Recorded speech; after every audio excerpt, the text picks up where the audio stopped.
Iran के खिलाफ America और इजराइल ने अब तक का सबसे बड़ा मोर्चा खोल दिया है। लेकिन एक बड़ी खबर मैं आपको बता दूं, 2 देशों की नहीं बल्कि 14 देशों की भूमिका यहां बहुत महत्वपूर्ण है और हम आपको विस्तार से यहां मानचित्र के जरिए ये 14 देश दिखाना भी चाहते हैं जहां पर स्थिति क्या है। ईरान के खिलाफ इन देशों का एक तरह से कहें तो चक्रव्यूह तैयार है।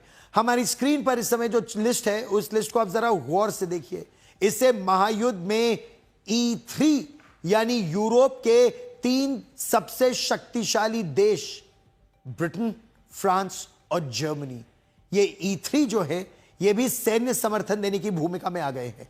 फ्रांस ने अपना nuclear powered aircraft carrier Charles de Gaulle उसे पूर्वी भूमध्य सागर की ओर रवाना कर दिया है। यह बहुत बड़ी बात है। देखिए, अब तक अमेरिका के 2 एयरक्राफ्ट कैरियर स्ट्राइक ग्रुप्स यहां पर हैं। अब अगर चार्ल्स डी गोल, एक और nuclear powered aircraft strike group, वो यहां पर पहुंच जाता है तो फिर अमेरिका की और इजराइल की शक्ति और ज्यादा बढ़ जाती है। इसके अलावा Qatar, Oman, United Arab Emirates, Kuwait, धमाकों से जो गूंज है, धमाकों की गूंज ये खाड़ी के अब कोने कोने में सुनाई दे रही है। खाड़ी क्या, एक तरफ अगर आप देखें तो साइप्रस, ब्रिटेन का एक बेस है, वहां पर साइप्रस को टारगेट किया गया है, तो दूसरे छोर पर आप आइए तो दूसरे छोर पर यूएई को टारगेट किया गया है और बीच में जीसीसी, गल्फ कोऑपरेशन काउंसिल के वो 6 देश जिसमें ओमान को छोड़कर हर देश को टारगेट अब तक किया जा चुका है। ये वो देश है जो अब ईरान को चेतावनी दे रहे हैं,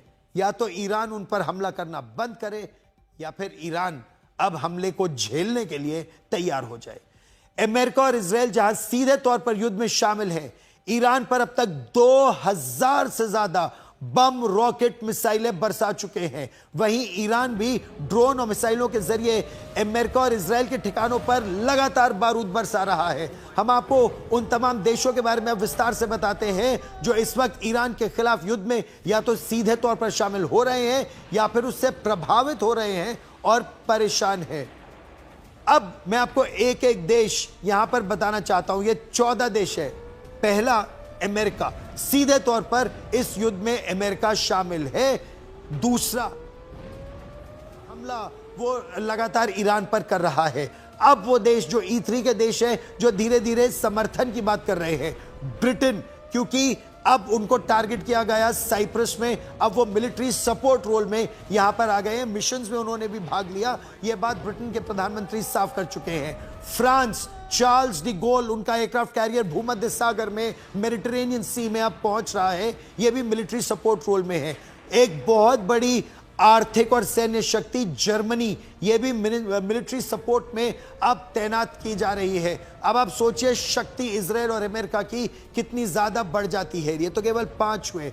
अब मैं आपको उन देशों के बारे में बताता हूं जैसे संयुक्त अरब अमीरात, आबू धाबी और दुबई को बार बार जब निशाना बनाया गया तो चेतावनी अब उनकी ओर से भी जा चुकी है कि हम पर हमला न किया जाए। गल्फ कोऑपरेशन काउंसिल, जॉर्डन, अब मिसाइलें उनकी तरफ भी अगर दागी जाएंगी तो नतीजा अच्छा नहीं होगा ईरान के लिए।